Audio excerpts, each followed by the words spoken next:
YouTube, welcome back to my channel. Today's video we are going to be talking about the pros and cons of being a legacy. Now for those of you who do not know, a legacy is someone whose family member is a part of the organization that they want to join, and the family member could be in, don't quote me, I will double check, but I believe the grandmother and grandfather can count, but it's basically a mother, father, brother, sister, aunt, uncle, or a cousin that will make you considered a legacy. And legacy does depend on the financial status of the person prior. So for you to be considered a legacy for some organizations, your mother or your father would have to be financial, or your sister or brother would have to be financial in order for you to claim that status.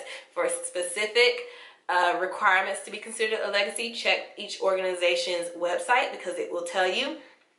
But it does depend on the organization how you can claim your legacy status, so bear that in mind. So if you want to watch the pros and cons of being considered a legacy to join an organization, keep watching this video.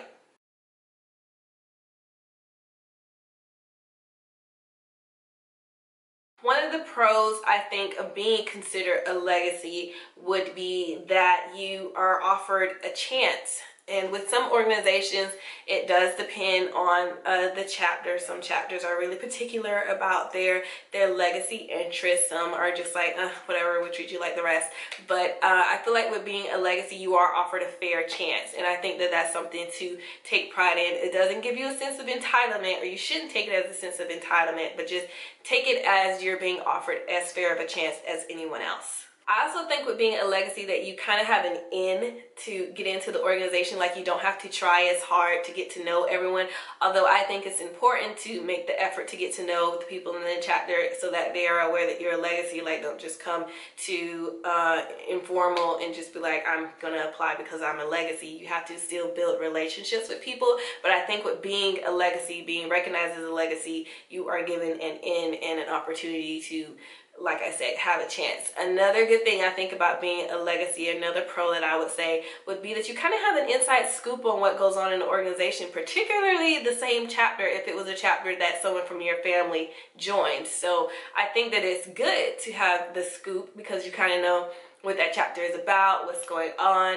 things that need to be fixed, things that don't need to be fixed, that you think would help you come to a final decision about whether or not you want to join that particular chapter. Because you can be a legacy and not join the same chapter of your family members. You can just wait until grad chapter and join in grad chapter. So don't feel it necessary to join the same chapter if that chapter has changed over time. I think that's very important to take into consideration as well when you join as a legacy, particularly if your parent or someone was in the organization many years prior. That organization could have changed, and it could not be the same chapter that it was when the person before you had joined. So just take that into consideration. The last thing that I think is a pro with being in legacy would be that you have the financial support. I think that a lot of parents or a lot of people who have legacies will be open to financially supporting their legacy. They have no issue with it. Even if they can't pay the whole thing, they're still willing to help you out.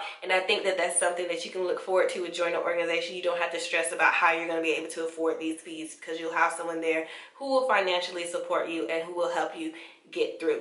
Now, the issue with that for some people would be if they're a legacy and they don't want to join the same organization of the person before them. They might want to join a different organization, which in that case, being a legacy would be considered a con, which leads me to my next portion. So cons to being considered a legacy, which I think would make an awesome video. Give me a thumbs up if you want to hear about cons for being a legacy and not wanting to join the same organization. I think that would be an awesome video. Give me a thumbs up if you want to see that video. I will do it. But cons to being a legacy, let's talk about it. I think being a legacy actually makes it harder for some people because there are high expectations and they feel pressured to meet those expectations, particularly if there's not a big time difference between the person who joined before you. So say you have a sister or brother who is in the same chapter and in the same organization, and they were very well known, good or bad, very well known. And then you come in as a legacy wanting to join the same chapter or the same organization. They're going to have expectations of you, and those could be good and it could be bad, and it could make you feel pressured, and it could make you feel like you have to work harder. And I think that those are things to consider prior to joining an organization, because no one wants to feel pressured. No one wants to feel like they have to to meet the expectations of other people. You should be able to just be yourself. But with certain organizations and with certain chapters, because you're a legacy, you might be required to meet the same requirements of the person who came in before you, and that can just make you feel very, very, very, very pressured. I think also another thing that would come with that would be that you are treated differently. And it could be a good or a bad thing. Being considered a legacy could make you have a sense of entitlement, or it could make the chapter think that you have a sense of entitlement and would therefore treat you badly. Or they might treat you better because they want you to come in and they want you to be a member based off of you being a legacy. So just take those things into consideration with you wanting to join an organization. One of the cons being that you could be treated differently, and how they treat you, I don't know. It could depend on the chapter. They might treat you very well or they might treat you very poorly, and I think you should weigh those options before you actually commit. And then, of course, like I said previously, you might have to work a bit harder based off of the pressure and based off of how they're treating you. Some people will make it so easy for you as a legacy. All you have to do is just fill out the application and go forth and prosper. Some organizations will make you work for it. They won't give you the opportunity to feel like you're entitled. They'll make you work just as hard as the people who aren't legacies, or they'll make you work even harder because you are a legacy and you have to prove yourself worthy of being a part of the organization.